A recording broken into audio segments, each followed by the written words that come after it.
ये पैगाम है भारत के हर कंटेंट क्रिएटर के नाम। जय भीम बड़ा सीधा हंसी जय भीम जय Bhim app available on the play store and Apple app store now. Association आदरणीय अशोक कुमार जी और इस संस्था के वरिष्ठ उपाध्यक्ष श्री टीकाराम मीणा जी, कोषाध्यक्ष प्रेम सिंह जी और गुरु रविदास संस्थान के अध्यक्ष जी और पधारे हुए सभी भारत के कोने कोने से पधारे हुए भाइयों बहनों युवा साथियों, सभी को जय भीम जय भारत। मैंने ये एक अनोखा कार्यक्रम है देखा है आज कि हमारे इस एसोसिएशन के जो पैटर्न अर्जुन राम जी मेघवाल जो राजस्थान से आते हैं, उनके आवास पे ये आयोजन और फिर उसमें माननीय केंद्रीय मंत्री रेलवे मंत्री जी का आगमन, एक ये अलग तरह का आयोजन है। घर पर भी है और एक तरह से एसोसिएशन का आयोजन भी है, तो एक अलग तरह का आयोजन है। इसके लिए आप सभी को और माननीय बैरवा जी को, माननीय अशोक जी को और आपकी एसोसिएशन के जो पदाधिकारी हैं उनको बहुत बहुत धन्यवाद, बहुत बहुत साधुवाद और बहुत इस आयोजन के लिए ये साधुवाद के पात्र हैं।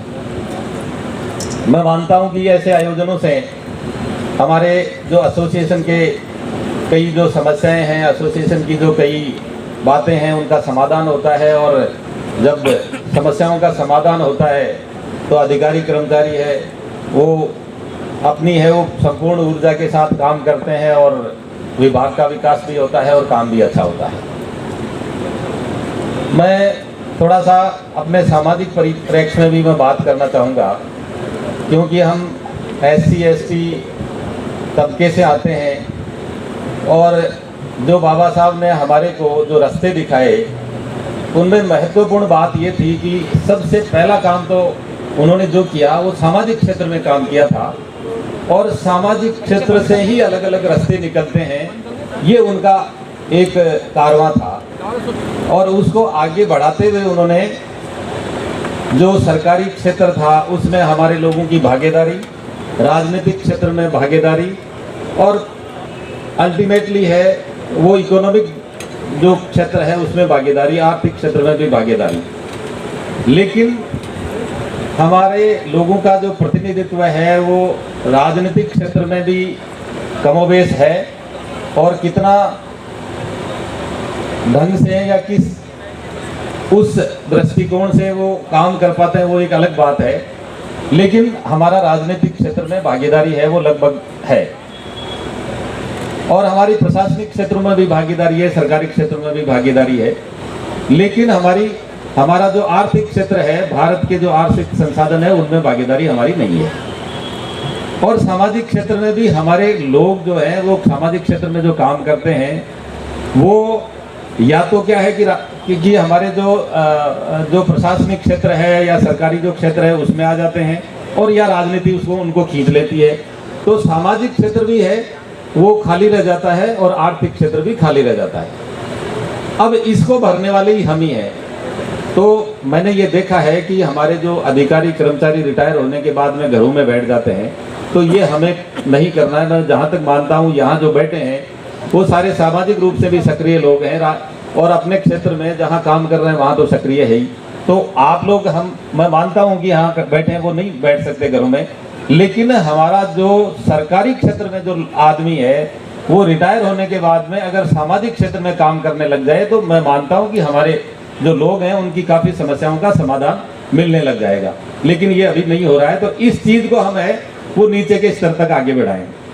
दूसरा जो आर्थिक क्षेत्र है या संसाधन है उनमें हमारी भागीदारी नहीं हो पाई। सबसे दो बड़ी गलतियां हैं वो आज़ादी के बाद में हुई है और वो सरकारों और उस समय के जो प्रशासनिक तंत्र था उसमें उसके कारण वो हुई है।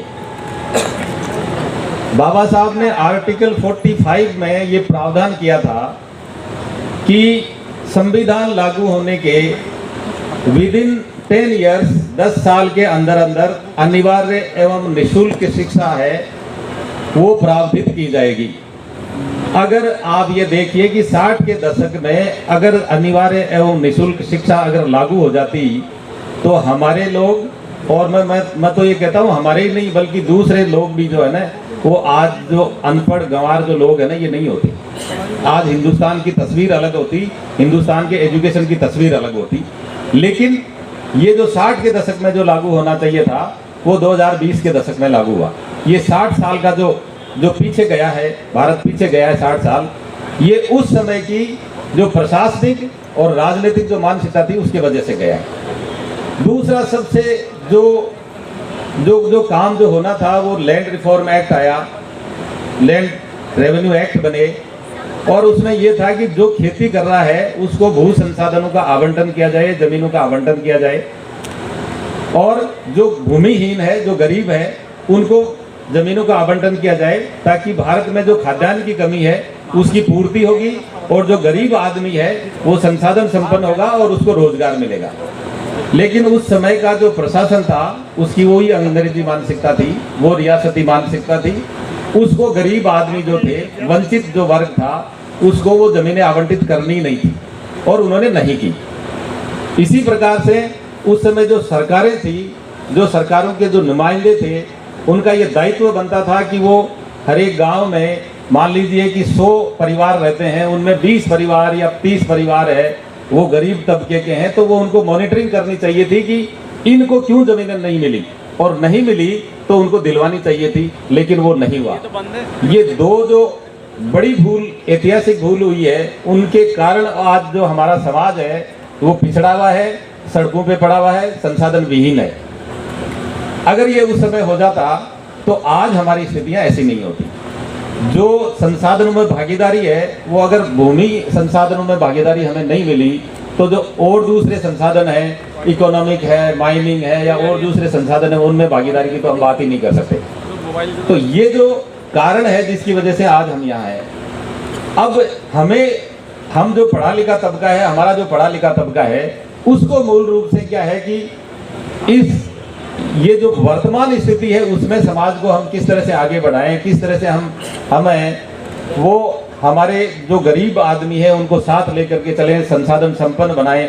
तो ये जो जिम्मेदारी है वो मेरे ख्याल से हमारा जो सरकारी जो तबका है, जो रिटायर होता है या सरकार में रहता है, उन्हीं को निभानी पड़ेगी, या राजनीतिक क्षेत्र में हमारे जो प्रतिनिधि है उन्हीं को निभानी पड़ेगी। तो मैं मानता हूँ कि आपका ज़्यादा समय नहीं लेकर के मैं आप लोगों से यही निवेदन करना चाहूँगा कि ये जो राजनीतिक क्षेत्र और प्रशासनिक क्षेत्र में जो हमारे लोग हैं, इनको अपनी सामाजिक जिम्मेदारी भी निभाने की जरूरत है। और इसी के साथ में आप सबको बहुत बहुत धन्यवाद, इतना बड़ा मान सम्मान किया हमारा, इसके लिए बहुत धन्यवाद। हमें बुलाया और हमें सुना, और आप लोगों को इस आयोजन के लिए बहुत बहुत धन्यवाद। जय हिंद, जय Bharat. Press the bell icon on the YouTube app and never miss another update.